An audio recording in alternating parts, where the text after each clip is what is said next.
Oi, gente! Continuando o nosso papo sobre física moderna, então hoje vamos para o mais pedido de todos os temas possíveis aqui, que é a física quântica.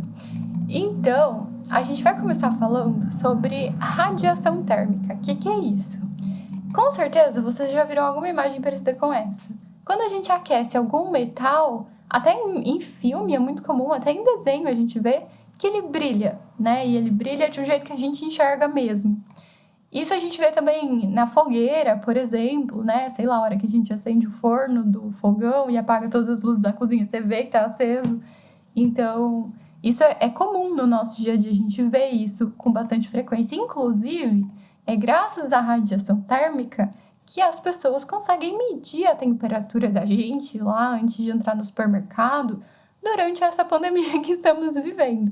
E eu acho que é um momento muito importante da gente lembrar que é para medir a temperatura na testa, né, gente? E que esse termômetro não faz mal para ninguém, não é o termômetro que está emitindo radiação, na verdade é a gente, porque a gente tem uma temperatura e todos os corpos que têm temperatura emitem algum tipo de radiação. E a gente vai falar um pouco melhor sobre isso, porque basicamente essa é a origem daquela segunda nuvem lá que a gente tinha falado do Kelvin na aula de introdução à física moderna. Então, esse é o segundo ramo lá das coisas que surgiram com as perguntas que não tinham sido respondidas ainda. Então, todo corpo emite radiação eletromagnética. Qual a diferença entre a radiação emitida por nós, pessoas, e esse metal aquecido? A radiação desse metal a gente enxerga, né? Ela é da frequência visível, enquanto a nossa, seres humanos, a gente emite radiação na frequência do infravermelho. O infravermelho a gente não enxerga, mas esse tipo de termômetro aí consegue captar essa radiação, e é assim que ele mede a temperatura. Então, não tem problema nenhum medir na testa, tá, gente? Vocês podem discutir com as pessoas que tentam medir no punho ou pulso. Eu nunca sei qual é o jeito certo de falar. Espero que o Bruno não esteja assistindo esse vídeo, porque senão ele vai ficar... Enfim. Então, a teoria que se tinha até antes do surgimento da física moderna, né, do aprofundamento desses estudos, explicava bem o comportamento dessas radiações em comprimentos de onda maiores. Conforme se diminuía o comprimento de onda, existia uma certa inconsistência dos dados que se esperava com os dados que se obtinha experimentalmente.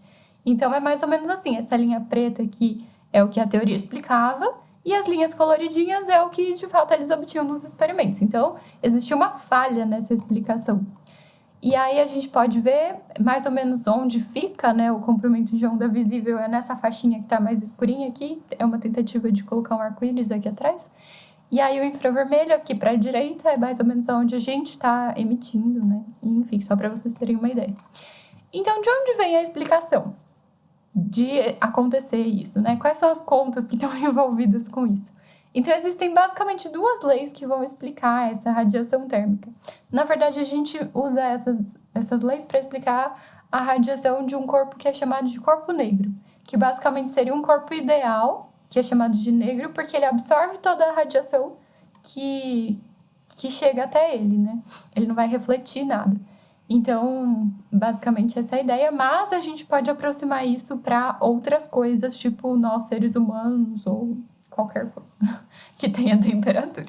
Então, a primeira é a lei de Stefan Boltzmann, que fala pra gente que a intensidade dessa radiação, que basicamente seria aqui o eixo vertical do nosso gráfico, é igual a uma certa constante vezes a temperatura elevada à quarta. E o que é intensidade? A intensidade de uma radiação que é emitida é uma potência dividida pela área. Então, lembrando que potência é energia dividida por tempo, energia dividida por tempo dividido pela área. Então, é uma certa energia que chega em um instante, em um pedacinho ali do que a gente está analisando. Temperatura, lembrando que no sistema internacional é em Kelvin, e essa constante, olha que surpresa, é chamada de constante de Stefan Boltzmann. E ela tem um valor, já que ela é constante, né? E como ela depende de watt por metro quadrado do lado de cá, e o Kelvin, se eu passar para lá, vai passar dividindo a quarta, né? Porque a temperatura dava a quarta. Então, as unidades de medida dela são essas, e esse é o valor dessa constante. Outra lei que também explica é o comprimento de onda máximo que a gente vai medir ali, né, o comprimento de onda que tem intensidade máxima, vezes a temperatura é igual a uma outra constante. E essa lei é chamada de lei de Wien. Não sei como fala, me perdoem aí se eu estiver falando errado. E aí a unidade de medida dessa constante daqui, comprimento de onda em metro e temperatura em Kelvin, né? Então, metro vezes Kelvin. Mas acontecia um problemão, que é aquele que a gente já tinha falado, né? No ultravioleta, que eram os comprimentos de onda menores, né? Não batia como que se esperava. E de onde veio a solução para esse problema? Então, por um certo tempo, ele foi meio deixado de lado, né? Tipo assim, dá errado, mas tudo bem. Até que se pegou para estudar e aprofundou e tal. E aí chegou-se em uma nova teoria, assim, totalmente revolucionária, que resolvia este problema. E isso veio especialmente com o nosso querido e famoso Max Planck, quando ele disse que a energia não seria emitida de forma contínua, mas sim transportada em pacotes. E esses pacotes seriam os fótons.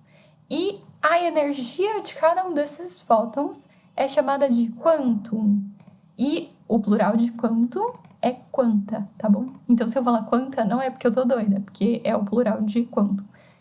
Enfim. Então, ele falou que existem pacotes e cada pacote tem a energia de um fóton. E a energia de cada fóton é dada por esta formulinha aqui, que é a constante de Planck vezes a frequência da radiação que a gente está analisando, né? Então, energia é em Joule, frequência em Hertz, e o H é a constante de Planck, que tem um valor determinado também, inclusive é uma constante extremamente importante na física hoje em dia.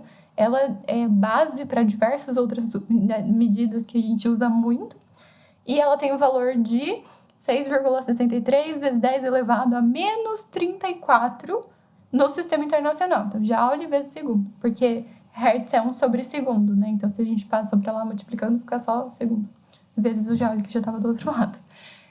Muitas vezes, em vez de aparecer em Joule vezes segundo, vai aparecer em elétron-volt vezes segundo. Aí a gente tem que lembrar lá daquela transformação que a gente falou na aula passada, de Joule para elétron-volt, que é uma outra unidade de medida de energia, né? Mas a gente já falou na aula passada, qualquer coisa vocês podem voltar lá e dar uma olhadinha. Então, basicamente, qual era a ideia? Essa energia de cada fóton e só vai poder ter pacotinhos disso. Então, ou tem um disso, ou tem dois disso, ou tem três disso. Pacotes são números inteiros, né? E isso é chamado de quantização de energia. Quer dizer que não pode ter um valor qualquer. Tem que obedecer às energias dentro desses pacotinhos.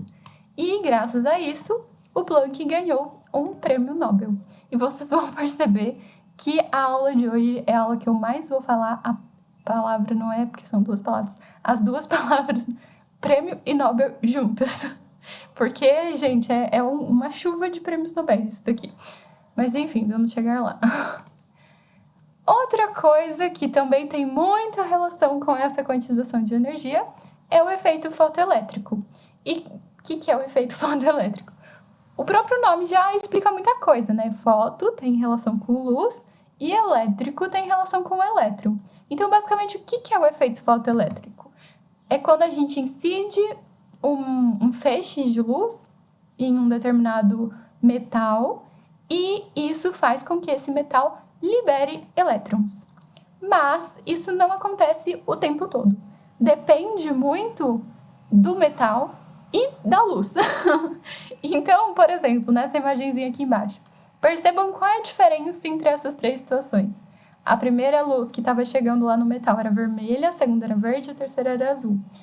A primeira vermelha tem baixa frequência, né? E aí, conforme vai aumentando a frequência, percebe que na do meio já sai elétrons, e na última sai elétrons e eles saem mais rápido. Olha como o desenho consegue ilustrar eles saindo mais rápido. Eles têm um risquinho maior atrás deles. Então, qual que é a relação entre essas coisas? Aí é que entra nosso querido amigo Einstein para explicar o efeito fotoelétrico. Então, a partir da mesma ideia da quantização da energia, é possível explicar esse efeito. A energia cinética máxima com que aqueles elétrons eram emitidos, então energia em Joule, né? Cinética tem a ver com velocidade, então tá tudo a ver com essa imagenzinha aí de baixo, ela vai ser igual ao H vezes a frequência, constante de Planck vezes a frequência, que basicamente é a energia da luz que foi emitida ali, menos alguma coisa, que é a função trabalho, que basicamente é a energia necessária para se retirar um elétron daquele material, daquele metal. Então, depende do metal que a gente está falando. E se é uma energia, também é em Joule. Então, e o H vezes a frequência, faltou escrever, é a energia fornecida por um fóton a um elétron. Então, basicamente, o que a gente tem aqui? A energia cinética máxima vai depender da luz que a gente está emitindo, menos a função trabalho seria uma energia mínima ali que precisa ter para conseguir fazer sair os elétrons dali. Por isso que, quando a frequência era muito baixa, não era suficiente essa energia para ganhar da função trabalho, né? Para conseguir sair dali. E como é energia, então, H vezes F também vai ser em Joule. E aí, lembrando, né, a transformação que eu tinha comentado no slide anterior, normalmente, isso tudo aqui vai aparecer em eletronvolts. Então, a energia cinética em eletronvolts, o OH em eletronvolt vezes segundo, e daí a frequência normal. E a função trabalho também em eletronvolts. E daí, normalmente, tem uma tabelinha falando o metal e a função trabalho correspondente de cada um deles, para vocês poderem saber. Então, lembrando, um eletronvolt é 1,6 vezes 10 elevado a menos 19 joule. E aí, continuando essa ideia, a gente pode imaginar as situações limites. Então, por exemplo, quando a gente libera o elétron, assim, a menor situação possível para a gente conseguir fazer o elétron sair é quando ele sai e já está parado. Então, a energia cinética que ele sai é tipo zero. Então, a gente está no limite entre acontecer e não acontecer, que basicamente é o meio aqui entre o nosso lado vermelho e o lado verde do nosso gráfico, que é o ponto que ele chamou ali de A. Então, no A, a gente está no limite do elétron sair, a energia cinética dele é zero. Então, se a gente substituir zero lá na equação que eu deixei aqui embaixo, para ficar mais fácil da gente ver, a gente vai descobrir a frequência mínima que a luz precisa ter, que aquele fóton precisava ter, a hora que ele acertou o metal, né? Para conseguir fazer liberar um elétron. E aí a gente descobre a relação entre a frequência, a função trabalho e dividido pela constante de Planck, né, que eu passei para o outro lado. Então, essa é chamada frequência de corte. E vai depender do metal que a gente está trabalhando, né? Que a função trabalho depende do metal. E a gente também tem a situação ali do ponto B, que é lá embaixo, lá na parte vermelha do nosso gráfico.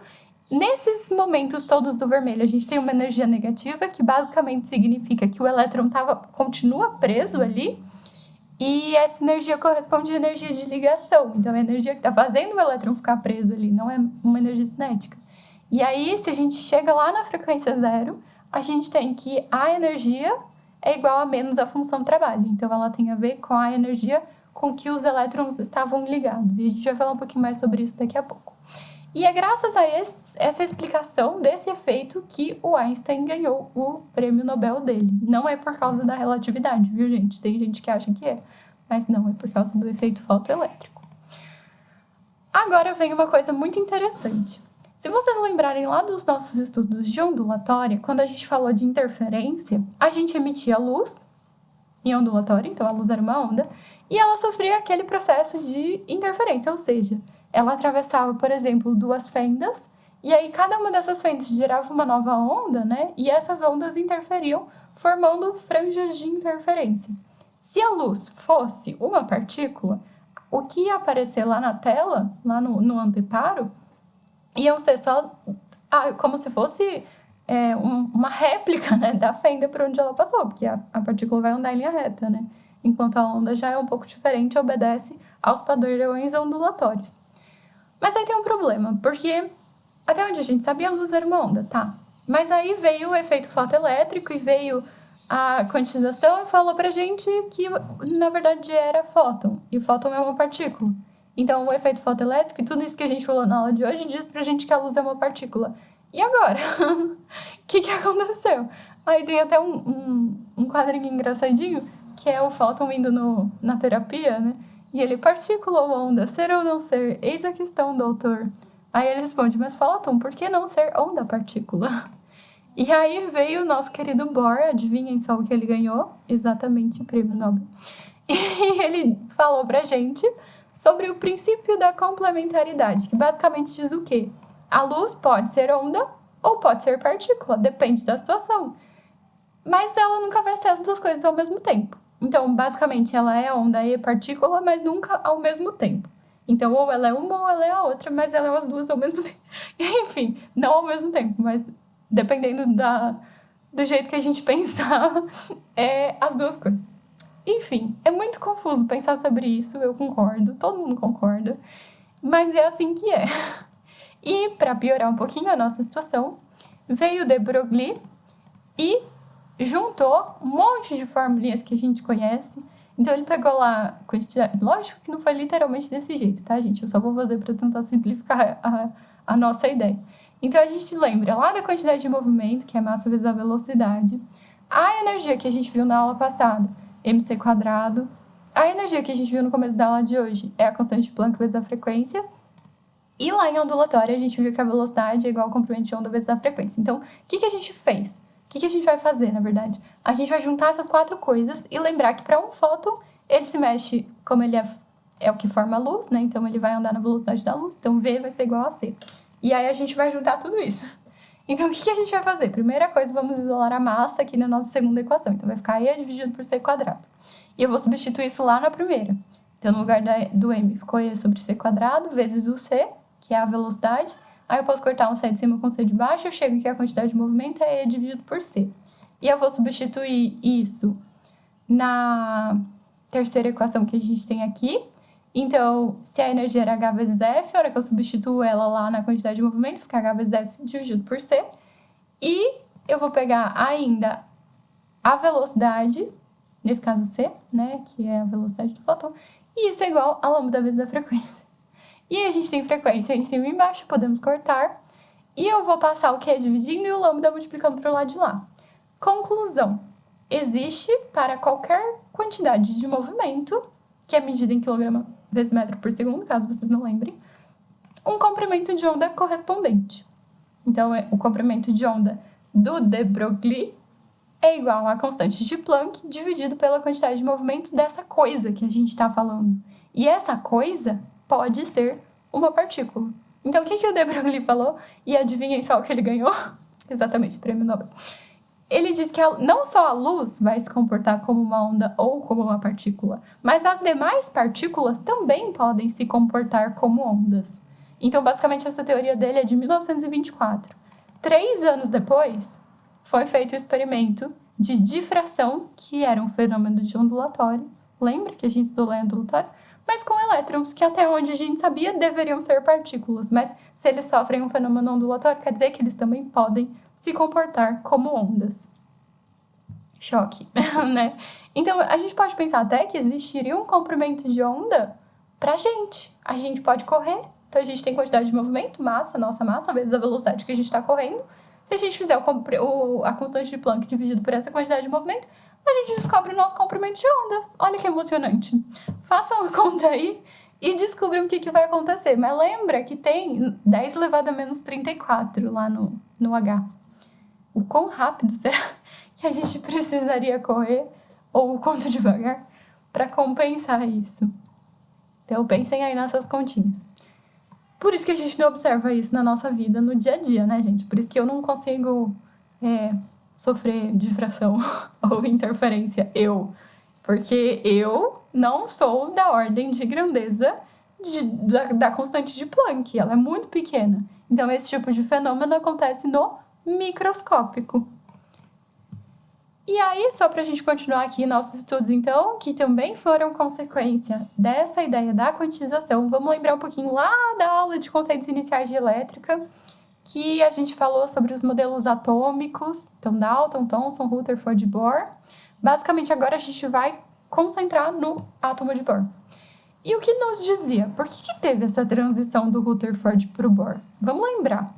O Rutherford falava pra gente que os elétrons giravam lá em torno do núcleo, né? Em órbitas circulares, movimento circular uniforme. E a gente vai juntar isso com outro conhecimento nosso de dinâmica. A gente sabe que para ter movimento circular uniforme, precisamos de uma aceleração centrípeta. E o eletromagnetismo, lá as equações de Maxwell, nessa época, em 1900 e pouquinhos, falava que se a gente tivesse cargas elétricas que estavam aceleradas, então tivessem uma aceleração, elas irradiariam. Então, elas emitiram radiação. E quem emite radiação perde energia. E então, se o elétron está lá girando, mas está perdendo energia, então ele vai indo cada vez para mais perto do núcleo e chega uma hora que todos os elétrons que formam os átomos caem no núcleo e a matéria seria colapsada, ou seja, não existiria nada. E obviamente que isso não acontece, né, gente? Nós existimos, sei lá, no meu computador existe, tudo que a gente conhece existe. Então, isso não está acontecendo. Então, aí é que foi a transição do Rutherford para o Bohr, né? Porque no novo modelo, que é o modelo de Bohr, os elétrons não vão poder estar em qualquer lugar. E eles não vão estar emitindo radiação o tempo inteiro. Eles vão estar confinados em determinados níveis de energia, que são chamados os estados estacionários de energia, e nesses estados eles não estão emitindo radiação. Eles só vão emitir se eles pularem de um nível para o outro, né? De um estado para o outro. Então, se eles forem para um nível menor, eles vão emitir um fóton, e eles só vão passar para um nível mais longe, né? De número maior, se ele receber um fóton. Então, basicamente, isso vai acontecer com o recebimento ou liberação de um fóton. E fótons, a gente já sabe que tem energia de H vezes a frequência, e isso é uma energia que não pode ser qualquer uma, né? Depende, ou vai ser uma vezes H vezes F, ou vai ser duas vezes H vezes F, enfim. Então, essa energia tem que ser quantizada. Então, a hora que a gente vê uma troca entre um nível e outro, a gente tem uma variação de energia, da energia de um nível menos a energia do outro nível, e isso com certeza vai ser igual a H vezes a frequência, que é a energia do fóton, ou que ele recebeu, ou que ele perdeu. E aí, com isso, a gente consegue descobrir a frequência desse fóton que foi responsável por aquela transição especificamente, se a gente souber a energia de cada nível e a constante de Planck. E aí, aqui a gente tem um exemplo do que acontece no átomo de hidrogênio, que é o que classicamente o átomo de Bohr explica. E é muito contraditório usar a palavra classicamente, porque a gente usa física clássica como sendo o contrário de física quântica, né? Então, falar que explica classicamente não faz o menor sentido. Mas o que eu quis dizer é que é o mais comum da gente encontrar quando está estudando isso. Porque é o mais simples de todos, né? É o primeiro elemento lá na nossa tabela periódica. Então, o primeiro estado aqui, o N igual a 1, nível 1, é o mais próximo, né, do núcleo, é o estado fundamental. E os demais que tem aqui em cima são os chamados estados excitados. E aí, só por curiosidade, assim, para assustar vocês um pouquinho, a gente tem fórmulas. Eu não vou fazer toda a conta para chegar aqui, porque teve gente que já quase me enforcou pela aula de relatividade, então eu não vou fazer toda a conta, eu vou só colocar por curiosidade. A fórmula que a gente usa para calcular o raio das órbitas é o raio de um certo nível n é igual a n ao quadrado, que é o número desse nível, vezes a constante de Planck ao quadrado, vezes ε0 ao quadrado. ε0 tem a ver com aquela constante lá, lembra da força elétrica?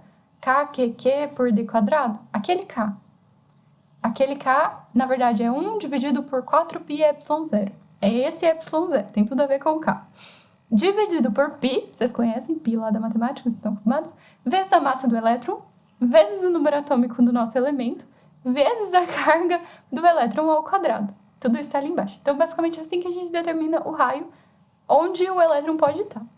E, além disso, a gente também tem uma fórmula para determinar a energia dos estados, que basicamente vai ter aquelas mesmas letrinhas que tinha lá em cima. Então, eu vou só falar as letrinhas. Mas o que muda? A energia vai ser negativa, né? Como vocês já tinham visto aqui no gráfico, é uma energia de ligação. E isso vai ser 1 sobre n ao quadrado. Então, percebam, enquanto o raio aumentava com o n, a energia vai diminuindo com o n, só que vai diminuindo o negativo. Então, vai chegando mais perto do zero, né? Vezes m, vezes o número atômico ao quadrado, e elevado à quarta, dividido por 8, vezes a constante de Planck ao quadrado, vezes ε ao quadrado. Então, só lembrando, o K lá da elétrica era 4πε0, o ε0 chama permissividade elétrica do vácuo, e ele tem um valor, é uma constante. A massa do elétron a gente também sabe, tem um valor. Número atômico, se a gente considerar para o hidrogênio é 1, né, o primeiro elemento. Carga elementar, a gente também conhece, é uma outra constante, 1,6 vezes 10 elevado a menos 19. E se a gente substituir todas essas coisas, o H a gente também conhece, a gente acabou de falar. O π a gente também conhece. Enfim, então se a gente substituir todas essas coisas, o que vai acontecer? O Z é igual a 1.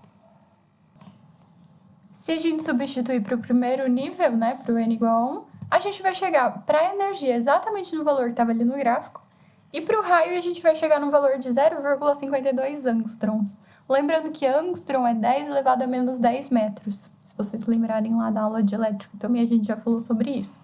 E aí, como a gente sabe que o R para um nível qualquer é N ao quadrado vezes esse monte de constante, então, se eu fizer N ao quadrado vezes o primeiro raio, eu chego nos outros. E para energia é o mesmo raciocínio. Então, a energia de um nível qualquer é menos 1 sobre N ao quadrado vezes a energia do primeiro nível.